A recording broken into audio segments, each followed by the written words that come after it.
யாத்ராகம புஸ்தகம் 33வது அதிகாரம் 12 முதல் 17 வரை உள்ள வசனங்கள். யாத்ராகம புஸ்தகம் 33வது அதிகாரம் 12 முதல் 17 வரை உள்ள வசனங்கள். மோசே கர்த்தரை நோக்கி, தேவரீர் இந்த ஜனங்களை அழைத்து கொண்டு போ என்று சொன்னீர். ஆகிலும் என்னோட கூட இன்னாரை அனுப்புவேன் என்பதை எனக்கு நீர் அறிவிக்கவில்லை. என்றாலும் உன்னை பேர் சொல்லி அழைத்து அறிந்திருக்கிறேன் என்றும் என் கண்களில் உனக்கு கிருபை கிடைத்தது என்றும் தேவரீர் சொன்னதுண்டே. உம்முடைய கண்களில் இப்பொழுது எனக்கு கிருபை கிடைத்ததானால் நான் உம்மை அறிவதற்கும் உம்முடைய கண்களில் எனக்கு கிருபை கிடைப்பதற்கும் உம்முடைய வழியை எனக்கு அறிவியும். இந்த ஜாதி உம்முடைய ஜனம் என்று நினைத்தருளும் என்றான். அதற்கு அவர், என் சமூகம் உனக்கு முன்பாக செல்லும், நான் உனக்கு இளைப்பாறுதல் தருவேன் என்றார். அப்பொழுது அவன் அவரை நோக்கி, உம்முடைய சமூகம் என்னோட கூட செல்லாமற் போனால் எங்களை இவ்விடத்திலிருந்து கொண்டு போகாதிரும். எனக்கும் உமது ஜனங்களுக்கும் உம்முடைய கண்களிலே கிருபை கிடைத்தது என்பது எதினால் அறியப்படும்? நீர் எங்களோட வருவதனால் அல்லவா? இப்படியே பூமியின் மேலுள்ள ஜனங்கள் எல்லாரிலும் நானும் உம்முடைய ஜனங்களும் விசேஷித்தவர்கள் என்று விளங்கும் என்றான். அப்பொழுது கர்த்தர் மோசேயை நோக்கி, நீ சொன்ன இந்த வார்த்தையின்படியே செய்வேன். என் கண்களில் உனக்கு கிருபை கிடைத்தது, உன்னை பேர் சொல்லி அழைத்து அறிந்திருக்கிறேன் என்றார். ஆமென் சொல்லுவீங்களா? Hallelujah. கர்த்தர் நல்லவர். So the Lord said to Moses, I will also do this thing you have spoken, for you have found grace in my sight, and I know you by name. Hallelujah. There is someone who knows us by name. நம்மை பேர் சொல்லி அழைத்து அறிந்திருக்கிற ஒரு தேவன் உண்டு என்று வேத புத்தகத்திலே பார்க்கிறோம். God told Moses, I know you by name. நீ யார் என்பதை அறிந்திருக்கிறேன் என்றல்ல, உன்னுடைய பெயரை அறிந்திருக்கிறேன், நீ எங்கிருந்து வந்தாய் என்பதை அறிந்திருக்கிறேன், நீ எங்கே இருக்கிறாய் என்பதை அறிந்திருக்கிறேன், எங்கே போகப் போகின்றாய் என்பதையும் அறிந்திருக்கிறேன். I know what you can do and I know what you cannot do. நீ உன்னால் என்ன செய்ய முடியும் என்பதை அறிந்திருக்கிறேன், உன்னால் என்னெல்லாம் செய்ய முடியாது என்பதை அறிந்திருக்கிறேன்.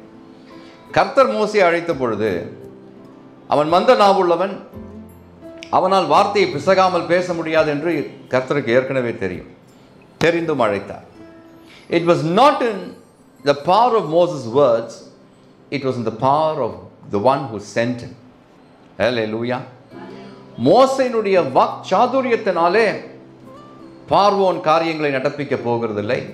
மோசேயை அனுப்பினவருடைய வல்லமை அவன் கண்டதினாலே இஸ்ரவேலுக்கு விடுதலை கிடைக்கும் என்பதை கர்த்தர் அறிந்து அவனிடத்தில் சொல்லுகிறார், I know you by name. உன்னை பேர் சொல்லி அழைத்து அறிந்திருக்கிறேன். In the New American Bible version, the verse goes like this, you are my intimate friend. நீ என்னுடைய நெருங்கின நண்பன் என்ற அர்த்தம் படும்படி அந்த வார்த்தை வருகிறது. And another version says this, I know you personally by name. உன்னை தனியாக நான் அறிந்திருக்கிறேன். உன்னுடைய பெயர் என்ன என்பது மட்டுமல்ல, உன்னை குறித்த சகலத்தையும் நான் அறிந்து வைத்திருக்கிறேன் என்று கர்த்தர் இங்கு இருக்கும் ஒவ்வொருவரையும் பார்த்து சொல்ல முடியும். அல்லேலூயா சொல்லுவீங்களா? இந்த நாளில் கர்த்தர் நம்மோடு கூட யாத்ராகம புஸ்தகம் 33:17 கடைசி வரியின் மூலமாக பேச போகின்றார். He is going to speak to us through the last words of Exodus 33:17. I know you by name. உன்னை பேர் சொல்லி அழைத்து அறிந்திருக்கிறேன். Hallelujah. When God calls you by name, it means he has big plans for you. ஒரு மனுஷியை கர்த்தர் பேர் சொல்லி அழைக்கும் பொழுது அவளுக்காக கர்த்தர் பெரிய திட்டங்களை வைத்திருக்கிறார் என்று பொருள். Hallelujah. உங்களை ஆண்டவர் பேர் சொல்லி அழைத்திருக்கிறார் என்றால் உங்களுக்கு பெரிய திட்டங்களை உங்களுடைய வாழ்க்கைக்காக ஆண்டவர் வைத்திருக்கிறார் என்று அதனுடைய பொருள். Hallelujah. These are not ordinary plans. இவைகள் சாதாரண திட்டங்கள் அல்ல. They are above and beyond your means. உங்களுக்கு மேலானது, உங்களுடைய புத்திக்கு எட்டாதது, உங்களுடைய சிந்தையில் இதுவரைக்கும் தோன்றியிராதது, உங்களுடைய கைகளினாலே நீங்கள் இதுவரைக்கும் நடப்பித்திராதது. அப்படிப்பட்ட திட்டங்களை கர்த்தர் உங்களை பேர் சொல்லி அழைக்கும் பொழுது செய்விப்பார். அல்லேலூயா. அல்லேலூயா சொல்லுவீங்களா? கர்த்தர் நல்லவர். மோசே இதற்கு முந்தின வசனத்தில் இப்படி கேட்கிறான், அவன் ஜெபிக்கிறான். 16வது வசனம், எனக்கும் உமது ஜனங்களுக்கும் உம்முடைய கண்களிலே கிருபை கிடைத்தது என்பது எதினால் அறியப்படும்? நீர் எங்களோட வருவதனால் அல்லவா? இப்படியே பூமியின் மேலுள்ள ஜனங்கள் எல்லாரிலும் நானும் உம்முடைய ஜனங்களும் விசேஷித்தவர்கள் என்று விளங்கும் என்றான். அல்லேலூயா. நமக்கு ஒரு பாடல் தெரியும்ல, தேவா நான் எதினால் விசேஷித்தவன், நீர் என்னோடு வருவதினால். இந்த வார்த்தையை அடிப்படையாக கொண்டு மையமாக கொண்டு எழுதப்பட்ட பாடல். அல்லேலூயா. கர்த்தர் நம்மோடு கூட இருப்பதினாலே நாம விசேஷித்தவர்கள். அதைத்தான் மோசே இந்த 16வது வசனத்திலே கேட்கிறான். இப்படியே பூமியின் மேலுள்ள ஜனங்கள் எல்லாரிலும் நானும் உம்முடைய ஜனங்களும் விசேஷித்தவர்கள் என்று விளங்கும் என்றான். எப்பொழுது விளங்கும்? உம்முடைய சமூகம் எங்களுக்கு முன்பதாக போகும் பொழுது. கைகளை உயர்த்தி நாம கேட்கணும். நான் விட்டு வந்த அந்த மார்க்கத்தில் இருக்கும் ஆட்களை விட நான் வந்து சேர்ந்த இந்த இடத்துல என்னை நீர் கனப்படுத்த வேண்டும். அல்லேலூயா. அவர்களுக்கு இருக்கிற அந்த கனத்தை பார்க்கிலும் எனக்கு அதிக கனம் கிடைக்க செய்கிறார். தேவனை அறியாதவர்களுக்கே ஒரு மதிப்பு, ஒரு மரியாதை உண்டு. மெய் தேவனை அறிந்திருக்கிற எனக்கு மதிப்பு மரியாதை எல்லாம் வேண்டாம், எனக்கு கனம் வேண்டும் ஆண்டவரே. எனக்கு கர்த்தாவே உம்முடைய மகிமை காண கிடைக்க வேண்டும் ஆண்டவரே. கர்த்தரிடத்தில் கேட்போம். Hallelujah. God calls us by name just like a shepherd calls his sheep by name. ஒரு மேய்ப்பன், ஒரு ஆட்டிடையன், அவனுக்கு 100 ஆடுகள் இருந்தாலும் ஒவ்வொரு ஆடுக்கும் ஒரு பெயர் வைத்திருப்பான். பெயர் சொல்லி ஆடுகளை அழைக்கிற மேய்ப்பனை போல நம்மை பெயர் சொல்லி அழைக்கிற தேவன் ஒருவர் உண்டு. அவருடைய நாமம் இயேசு கிறிஸ்து. அல்லேலூயா. யோவான் எழுதின சுவிசேஷம் 10வது அதிகாரம் 3வது வசனம். In John 10:3 the verse goes like this. He calls his own sheep by name and leads them out. அவன் தன் ஆடுகளை, மேய்ப்பன் தன் ஆடுகளை பேர் சொல்லி கூப்பிட்டு அவைகளை வெளியே நடத்தி கொண்டு போகிறான் என்று வசனம் சொல்கிறது. There are 3 reasons why God calls anyone by name. ஒருவரை அல்லது ஒருவளை ஆண்டவர் பேர் சொல்லி அழைப்பதற்கு 3 காரணங்கள் உண்டு. முதல் காரணம், அவருடையவர்கள் நீங்கள் என்று உங்கள் மேலே ஒரு முத்திரையை கொடுக்க, உங்களுக்கு ஒரு புதிய நாமத்தை தருவதற்கு உங்களை ஆண்டவர் பேர் சொல்லி அழைக்கிறார். Hallelujah. To proclaim his ownership on you and give you a new identity. நீங்கள் யாருடையவர்கள் என்று அவர் அறிந்திருக்கிறார். அதை உலகத்திற்கு அறிவிக்க வேண்டும் என்பதற்காக, உங்களுக்கு ஒரு புதிய நாமத்தை கொடுப்பதற்காக உங்களை ஆண்டவர் பேர் சொல்லி அழைக்கிறார். Hallelujah. The primary reason behind God calling someone is to stamp his seal on him. அவருடைய முத்திரையை ஒரு மனிதன் மேலே பதிப்பதற்காக, அவருடைய முத்திரையை ஒரு மனுஷன் மேலே, ஒரு மனுஷியின் மேலே போடுவதற்காக தேவன் அந்த மனுஷனை, மனுஷியை பேர் சொல்லி அழைக்கின்றார். Hallelujah. When God calls someone by name, he separates that person from the world. ஒரு மனுஷனை ஆண்டவர் பேர் சொல்லி அழைக்கும் பொழுது அவனை உலகத்திலிருந்து பிரித்து எடுக்கிறார். உலகத்தோட ஒத்து வாழ அவனை அனுமதிப்பதே இல்லை கர்த்தர். அவனை உலகத்திலிருந்து பிரித்து எடுக்கிறார். அவனுக்கு ஒரு புதிய தரிசனத்தை கொடுக்கிறார், ஒரு புதிய நாமத்தை கொடுக்கிறார், அவனை ஒரு புதிய ஆளாக மாற்றுகிறார். Hallelujah. When God calls someone by name, he separates him from the world, gives him a new identity and stamps his ownership on him. Not only that, he gives him a new direction. He gives him new visions. புதிய தரிசனங்கள், புதிய பாதைகளை காண்பித்து அவனை நடத்துகிற தேவனாகவே கர்த்தர் இருக்கிறார். ஏசாயா தீர்க்க தரிசன புத்தகம் 43வது அதிகாரம் 1வது வசனம். Isaiah 43:1. 43:1 ஆண்டவருடைய வசனம் இப்படி சொல்லுகிறது. இப்போதும் யாக்கோபே உன்னை சிருஷ்டித்தவரும் இஸ்ரவேலே உன்னை உருவாக்கினவருமாகிய கர்த்தர் சொல்லுகிறதாவது, பயப்படாதே, உன்னை மீட்டு கொண்டேன், உன்னை பேர் சொல்லி அழைத்தேன், நீ என்னுடையவன். அல்லேலூயா. ஆண்டவர் எதற்கு பேர் சொல்லி அழைக்கிறார்? நீ என்னுடையவன் என்று சொல்வதற்காக. அல்லேலூயா, அல்லேலூயா. கர்த்தர் நல்லவர். அல்லேலூயா. கர்த்தாவே, நான் உலகத்தில் இருந்த பொழுது நான் உலகத்திற்கு பிரயோஜனம் உள்ளவனாய் இருந்தேன். ஆனால் இப்பொழுது நீர் என்னை பேர் சொல்லி அழைத்திருப்பதினாலே உலகத்திற்கு என்னால் பிரயோஜனம் இல்லை. ஆண்டவருடைய ராஜ்யத்திற்கு, ஆண்டவருடைய நாமத்தின் மகிமைக்கு என்று என்னை நீர் பயன்படுத்துகிறதற்காக உமக்கு நன்றி ஆண்டவரே. கர்த்தாவே, நான் விட்டு வந்த உலகத்திற்கும் இப்பொழுது ஒரு காரியம் தெரிந்திருக்கிறது. நான் உம்முடையவன், நான் உம்முடையவள் என்பது அவர்களுக்கும் தெரிந்திருக்கிறது. அதனால் என்னை அவங்க இப்பொழுது தொந்தரவு செய்வதே இல்லை. பழைய காரியங்களுக்கு அவர்கள் என்னை வற்புறுத்துகிறதும் இல்லை, கூப்பிடுகிறதும் இல்லை. Because they see the stamp of God on you. கர்த்தருடைய முத்திரை உங்கள் மேல் இருக்கிறதை அவர்கள் அறிந்திருக்கிறார்கள், பார்த்திருக்கிறார்கள். கைகளை ஊற்றி தேவனை மகிமைப்படுத்தணும். I have called you by name. You are mine. கர்த்தர் சொல்லுகிறார். பேர் சொல்லி அழைக்கும் தேவன் நம்ம சிலருக்கு புது பெயரை தருவார். அல்லேலூயா. அல்லேலூயா சொல்லுவீங்களா? தனலட்சுமி ஒருவேளை டயானாவாக மாறாமல் இருக்கலாம், பழைய பெயரோடையே அவர்கள் இருக்கலாம். ஆனால் சிலருக்கு புது பெயரை தருவார்.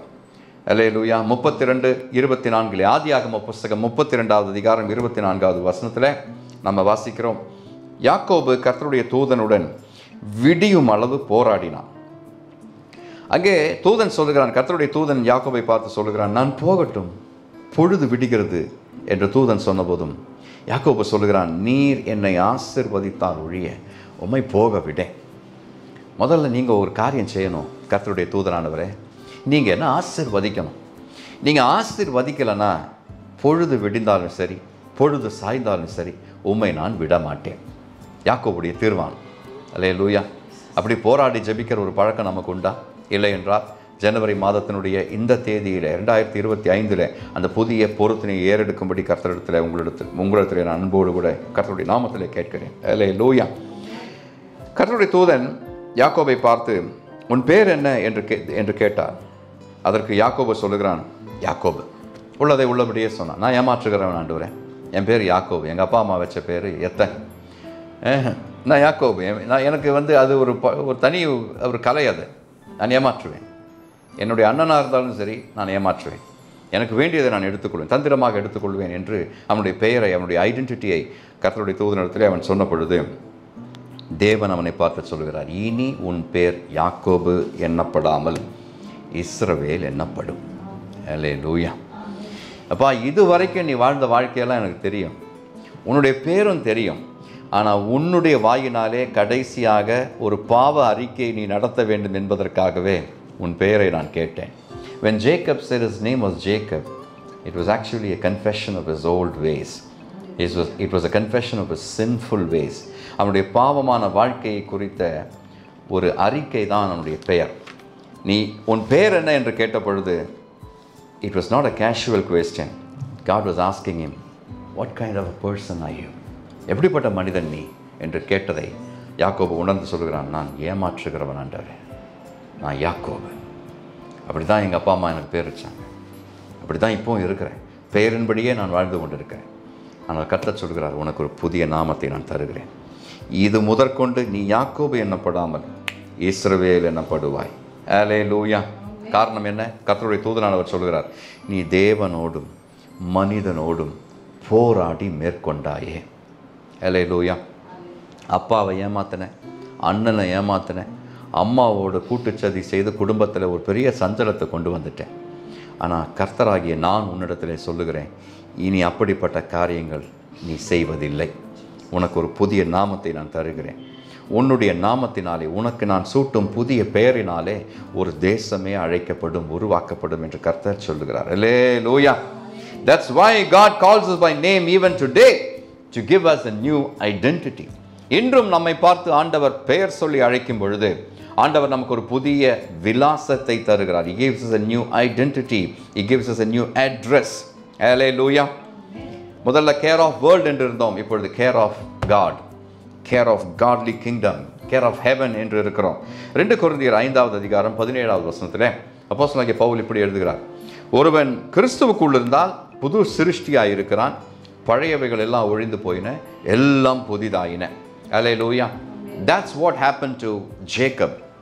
That's what happened to Jacob when he wrestled with God and he got a new name. கர்த்தருடைய தூதனோட போராடி அவரை மேற்கொண்டு அவனுக்கு ஒரு புதிய நாமம் சூட்டப்பட்ட பொழுது யாக்கோபுடைய வாழ்க்கையில் நடந்தது இதுதான். அவன் கிறிஸ்துவுக்குள் புது சிருஷ்டியாக மாறினான். அல்லேலூயா. கர்த்தருடைய தூதனானவர் என்று சொல்லப்படுகிறவர், he was a pre-incarnate Christ. அல்லேலூயா. 2000 வருஷத்துக்கு முன்பதாக கிறிஸ்து பிறந்தார், ஆனால் அதற்கு முன்பதாகவும் அவர் இருந்தார். ஆதியாகம புஸ்தகத்தில் அவர் எங்கும் பார்க்க முடியும். அல்லேலூயா சொல்லுவீங்களா? அல்லேலூயா. நான் கிறிஸ்துவுக்குள் புது சிருஷ்டியாக இருக்கிறேன், பழையவைகள் எல்லாம் ஒழிந்து போயின, எல்லாம் புதிதாயின என்று வாய்களை திறந்து அறிக்கை செய்யும்படி கேட்கிறேன்.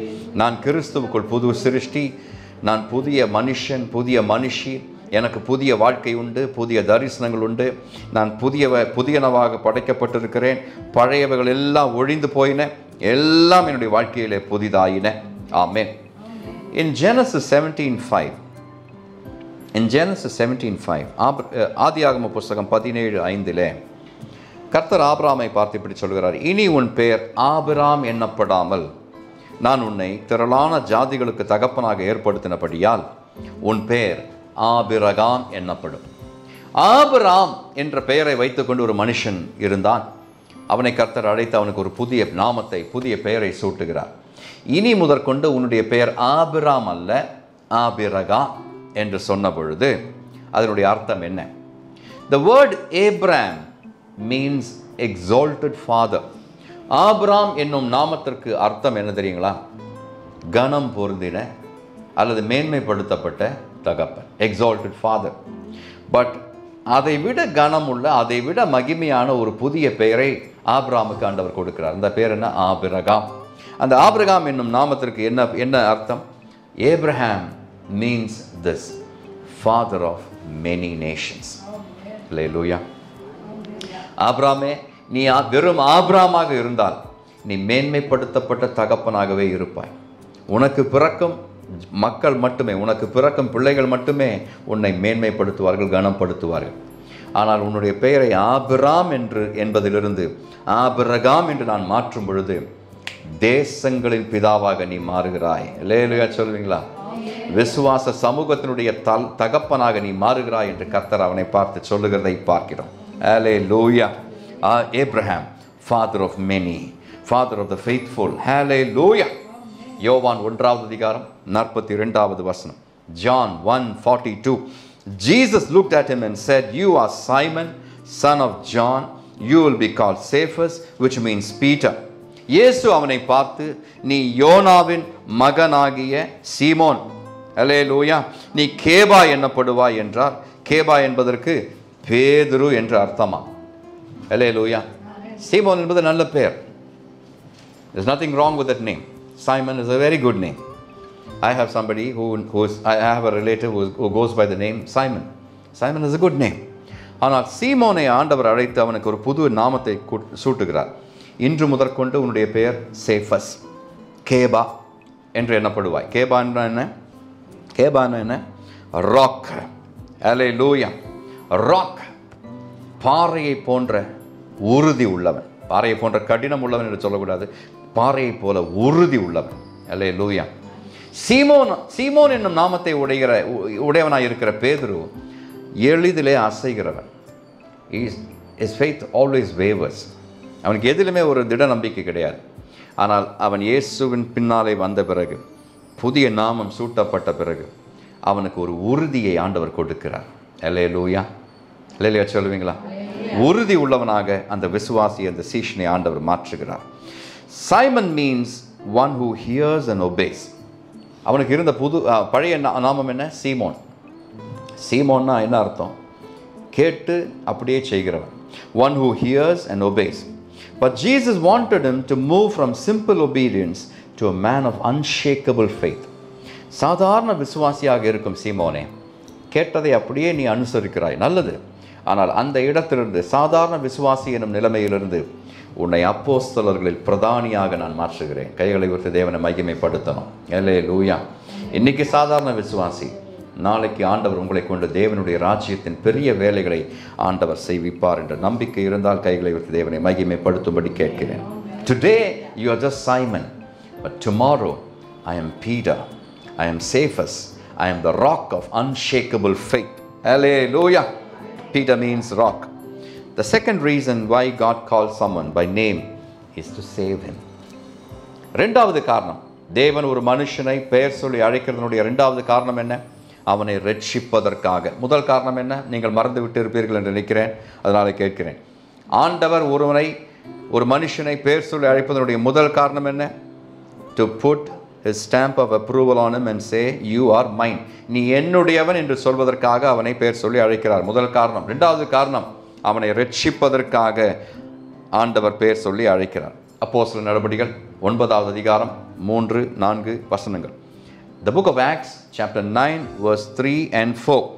அவன் பிரயாணமாய் போய் தமஸ்குவுக்கு சமீபித்த போது சடுதியிலே வானத்திலிருந்து ஒரு ஒளி அவனை சுற்றிலும் பிரகாசித்தது. அவன் தரையிலே விழுந்தான். அப்பொழுது, சவுலே, சவுலே, நீ என்னை ஏன் துன்பப்படுத்துகிறாய் என்று தன்னுடனே சொல்லுகிற ஒரு சத்தத்தை கேட்டான். ஒரு பிரத்யேக காரணத்திற்காக தமஸ்குவை நோக்கி அவன் போய் கொண்டிருக்கிறான். எருசலேமிலிருந்து பிரயாணித்து வந்தவன் தமஸ்குவில் இருக்கும் சில விசுவாசிகளை, கிறிஸ்தவர்களை பிடித்து கொண்டு எருசலேமுக்கு அவர்களை கட்டி இழுத்து கொண்டு போக வேண்டும் என்பதற்காக அதற்கு வேண்டிய நிருபங்களை பெற்றுக்கொண்டு வருகிறான் இந்த Saul. He was not a believer of Christ. He did not believe in the power of the resurrection of Jesus. இயேசுனுடைய உயிர்த்தெழுதலின் வல்லமையை குறித்து அவன் விசுவாசிக்கவில்லை. இயேசு என்னும் நாமத்தை அவன் துச்சமாக எண்ணினான். இயேசு மரித்தோர்ந்து உயிர்த்தெழுந்தார் என்று அவன் விசுவாசிக்கவும் இல்லை. அதை விசுவாசிக்கும் விசுவாசிகளை கூட அவன் பகைக்கிறவனாக இருந்தான். அப்படிப்பட்ட சவுலை ஆண்டவர் அப்போஸ்தலர்களில் விசேஷமானவனாக மாற்றுவதற்காக அவனை பேர் சொல்லி அழைக்கிறதை பார்க்கிறோம். சவுலே, சவுலே, நீ ஏன் என்னை துன்பப்படுத்துகிறாய் என்று கேட்டு அவனிடத்திலே ஆண்டவர் இடைப்படுகிறதை பார்க்கிறோம். அவன் செய்ய நினைத்தது என்ன? What did he want to do when he was Saul? He wanted to imprison all the Christians who were living in Damascus. தமஸ்கு பட்டணத்திலே, சீரியா தேசத்தின் தமஸ்கு பட்டணத்திலே வாழும் எல்லா விசுவாசிகளையும் கட்டி இழுத்து கொண்டு எருசலேமுக்கு கொண்டு அவர்களை சிறைச்சாலையிலே போட வேண்டும், அவர்களை சிரச்சேதம் அல்லது வேறு ஏதாவது காரியம் செய்து அவர்களை கொன்றுவிட வேண்டும் என்று தீர்மானித்து அவன் அந்த இடத்துல வந்து கொண்டிருக்கிறான். ஆனால் கர்த்தர் அவனை கொண்டு செய்ய நினைத்த காரியம் வேறு. அல்லேலூயா. ஆட்களுடைய தலைகளை எடுக்க வேண்டும் என்று கங்கணம் கட்டி வந்தவனை ஆட்களுடைய தலையை அபிஷேகத்தினாலே நிரப்பும்படியாக ஒரு வல்லமையுள்ள ஊழியனாக, அப்போஸ்தலனாக ஆண்டவர் மாற்றுகிறதை பார்க்கிறோம். The power of God. Hallelujah. தேவனுடைய வல்லமை, மிகுந்த வல்லமை இதை செய்கிறதை நாம் பார்க்கிறோம். Hallelujah. கர்த்தருடைய சீஷரை பயமுறுத்தி கொலை செய்ய வேண்டும். அதற்காக அவன் நிருபங்களை வாங்கி கொண்டு தமஸ்கு போகும்போது வழியிலே அவனை பேர் சொல்லி அழைத்து பிடித்து கொண்டார். அவன் ரட்சிக்கப்பட்டான் என்று பார்க்கிறோம். இந்த சவுலுக்கு பிற்காலத்தில் என்ன பெயர்? பவுல் என்று பெயர். Hallelujah. கர்த்தர் இன்றும் தம்முடைய மீட்பின் வேலையை செய்து கொண்டே தான் இருக்கிறார். Hallelujah.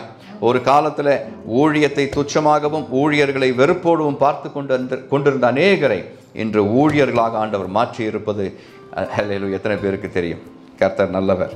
அல்லேலூயா. அல்லேலூயா சொல்வீங்களா? வெளிப்படுத்தின விசேஷம் 3வது அதிகாரம் 20வது வசனம். கர்த்தர் இன்றும் நம்மை அழைத்து கொண்டிருக்கிறார்.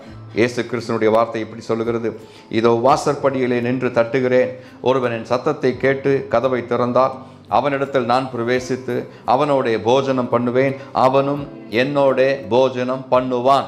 அல்லேலூயா. அல்லேலூயா சொல்லுவீங்களா? இந்த அழைப்பு ரட்சிக்கப்படுவதற்காக ஆண்டவர் கொடுக்கும் அழைப்பு. இந்த அழைப்பை ஏற்றுக்கொண்டு முன் வருகிற ஒவ்வொருவரையும் கர்த்தர் புது மனுஷனாக, புது மனுஷியாக மாற்றவே செய்கிறார். ஆமென். The third reason why God calls someone by name is this. மூன்றாவது காரணம், ஒரு மனுஷனை ஆண்டவர் பேர் சொல்லி அழைப்பதனுடைய மூன்றாவது காரணம் இதுதான். அவனை தம்முடைய சேவையிலே சேர்ப்பதற்காக, தம்முடைய ஊழியத்தை அவனுக்கு கொடுப்பதற்காக.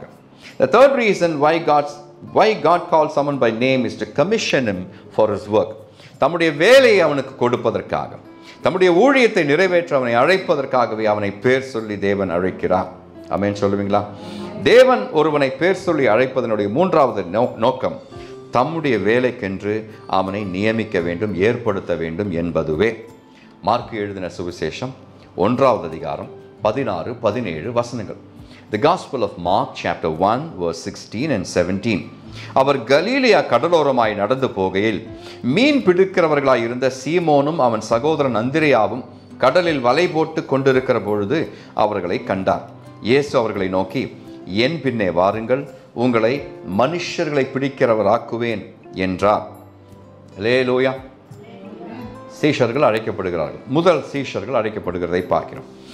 கலிலேயா கடலில் அன்று ஏராளமான மீனவர்கள் இருந்த பொழுது இயேசு இவர்களை மட்டும், பேதுருவையும் அவனுடைய சகோதரனாகிய அந்திரேயாவையும் மட்டும், அதே போல யோவானையும் அவனுடைய சகோதரன் யாக்கோபையும் மட்டும் அழைத்ததனுடைய நோக்கம் என்ன? அவர்களை பார்த்து அந்த இயேசு கிறிஸ்து அன்று கலீலியா கடல் அருகே வந்த பொழுது கடல் அருகே நின்று கடலிலே மீன் பிடிக்கிறவர்களாக அல்லது மீன் வலையை கழுவுகிறவர்களாக படகுகளை சீரமைக்கிறவர்களாக இருந்த மீனவர்களை பார்த்து பொதுவாக நீங்கள் எல்லாம் என் பின்னே வாருங்கள் என்று சொல்லவில்லை. சொன்னாரா? ஒரு ஜென்ரல் கால் கொடுத்தார், ஒரு ஆல்டர் கால் கொடுத்தார். நீங்கள் விருப்பமுள்ளவர்கள் வாங்கள் என்று சொல்லவில்லை. பெயர் சொல்லி அழைத்தார். பேதுருவே, அந்திரியாவே, யாக்கோபே, யோவானே, நீங்கள் என் பின்னே வாருங்கள். இப்பொழுது மீன் பிடிக்கிறீர்கள், நாளைக்கு உங்களுக்கு ஒரு ப்ரெஷியஸ் அசைன்மெண்ட் இருக்குது, பிரத்யேக அசைன்மெண்ட் இருக்குது. அது என்ன? மனுஷர்களை பிடிக்கிறவர்களாக உங்களை நான் மாற்றுகிறேன். மனுஷர்களை பிடிக்கிறவர்கள்னா not the people who kidnap, kidnappers கிடையாது. தேவனுடைய ராஜ்யத்திலே ஜனங்களை கொண்டு வந்து சேர்க்கும் ஒரு பெரிய உத்தரவாதம் உள்ள வேலையை கொடுப்பதற்காக மீனவர்களை, இந்த 4 பேர்களை ஆண்டவர் அழைக்கிறார். அவர்களுடைய பெயர்களை சொல்லியே அவர்களை அழைத்திருப்பார். அவர்களை மட்டுமா? யோவானையும், யாக்கோபையும், ஆயத்துறையிலிருந்த லேவியனையும், பிலிப்புவையும், நாத்தான் வேலையும், மற்ற சீஷர்களையும் பெயர் சொல்லியே அழைத்தார் என்று நாம் தெரிந்து கொள்ள வேண்டும். கைகளை உயர்த்தி தேவனை மகிமைப்படுத்தணும். பழைய ஏற்பாட்டில் ஏசாயாவையும், எசேக்கியேலையும், எலியாவையும், எலிசாவையும், சின்ன தீர்க்கதரிசிகள் என்று அழைக்கப்படுகிற ஒவ்வொருவரையும் கர்த்தர் பெயர் சொல்லியே அழைத்திருக்கிறார். அல்லேலூயா, அல்லேலூயா சொல்வீங்களா? இன்று கூட ஆண்டவர் அந்த வேலையை செய்து கொண்டிருக்கிறார். பெயர் சொல்லி ஆண்டவர் தம்முடைய ஊழியத்திற்கு அழைத்து கொண்டே இருக்கிறார். நம் தேவன் பெயர் சொல்லி அழைத்தால் அதன் ஆரம்பத்தில் ரட்சிப்பும் அதனுடைய முடிவில் மகிமையும் அழைக்கப்பட்டவர்களுக்கு காத்து கொண்டிருக்கிறது என்று வேதம் நமக்கு காண்பிக்கின்றது. When God calls someone by name, in the beginning salvation awaits them, and in the end glory awaits them. Hallelujah. யாரெல்லாம் பெயர் சொல்லி அழைக்கப்பட்டார்களோ அவர்களுக்கு ஆண்டவர் கொடுக்கும் முதல் காரியம் ரட்சிப்பு. அந்த ரட்சிப்பு பூரணப்படும் பொழுது அவர்களுக்கு கிடைக்கும் பெரிய காரியம் என்ன? மகிமை. தேவனுடைய மகிமையை அவர்களோட கர்த்தர் பங்கு வைக்கிறார். ஹல்லேலூயா, பங்கிடுகிறார்.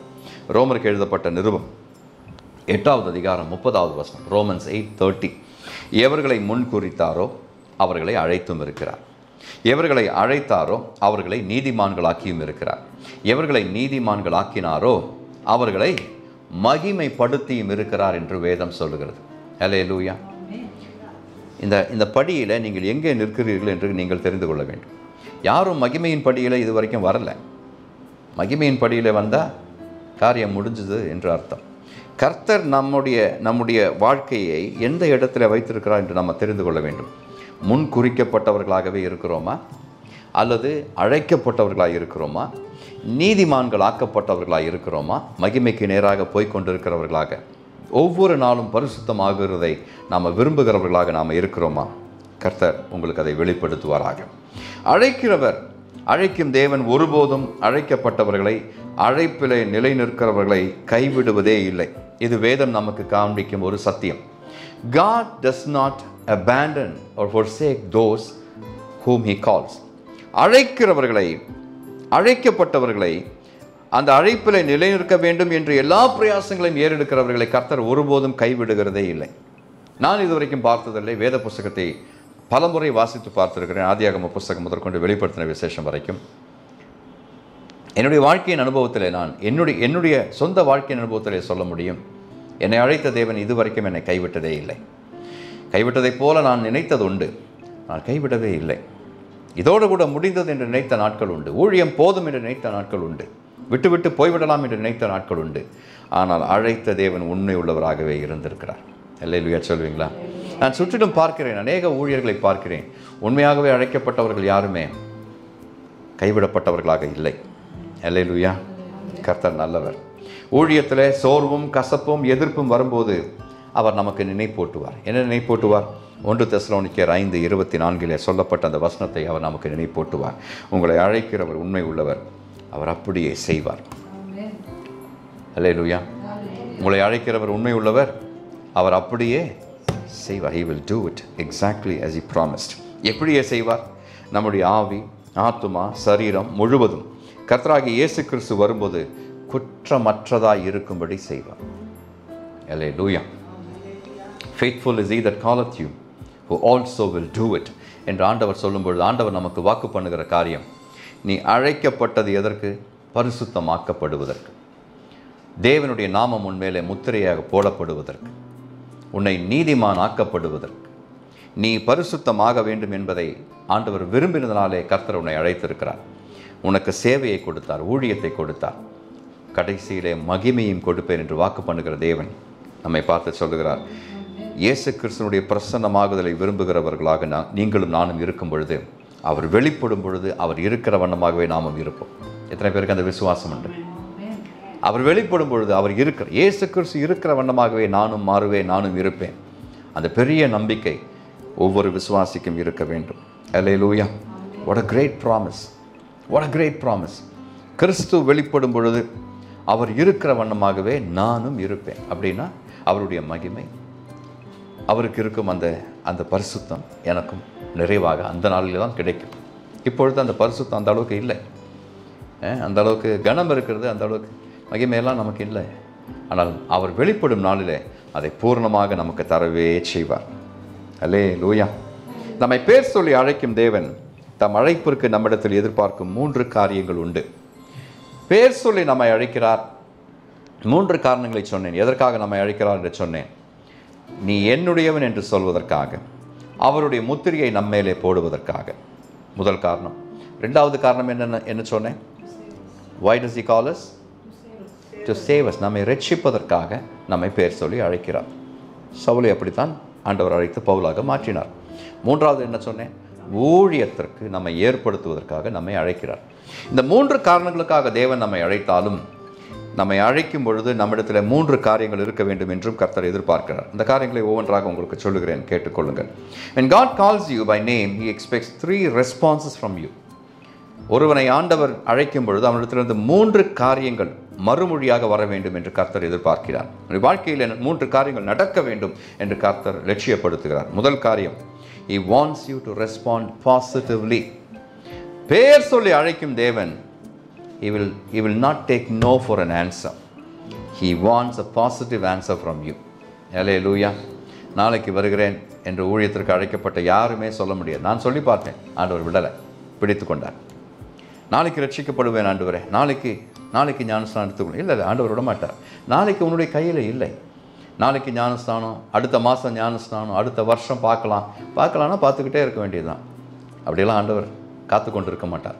ரட்சிப்பு இன்னைக்கு இன்று தான் ரட்சணிய நாள். ரட்சிக்கப்படுவதற்கு ஆண்டவர் முன்குறித்திருக்கும் நாள் இது, இன்று.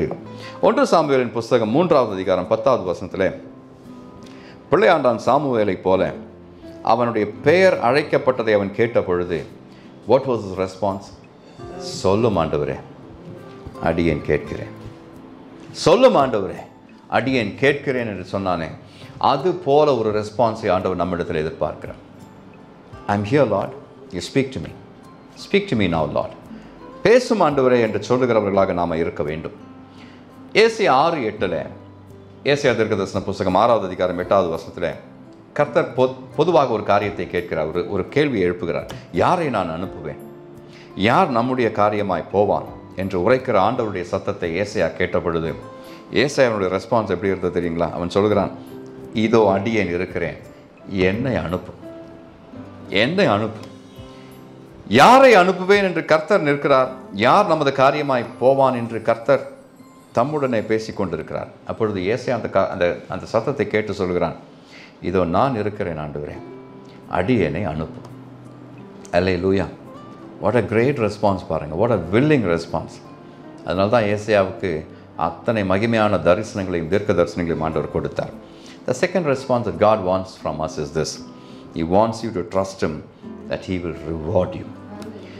அழைக்கிற தேவன் உண்மை உள்ளவர், அவர் அப்படியே நடத்துவார் என்று மட்டுமல்ல, அழைக்கிற தேவன் உண்மை உள்ளவர், அவர் எனக்கு பிரதிபலன் தருவார் என்றும் அழைக்கப்பட்டவர்கள் விசுவாசிக்க வேண்டும். ஆமென் சொல்வீங்களா?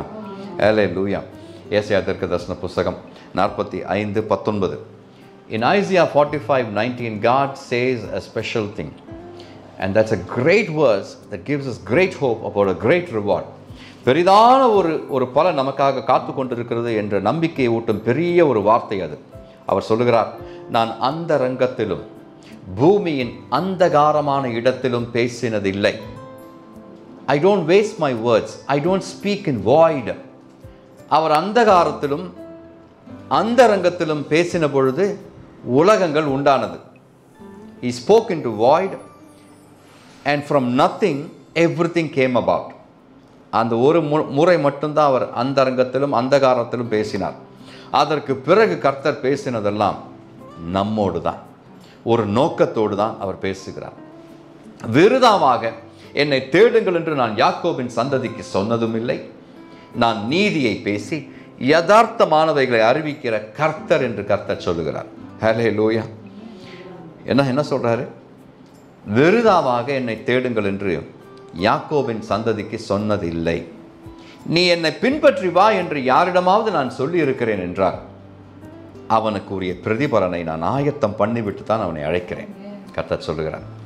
கிறிஸ்தவ வாழ்க்கையில் நீங்கள் எதை விட்டு விட்டு வந்தாலும் நீங்கள் அடைய போகிற மகிமைக்கு அது ஒப்பானதே அல்ல. இல்லை சொல்றீங்களா?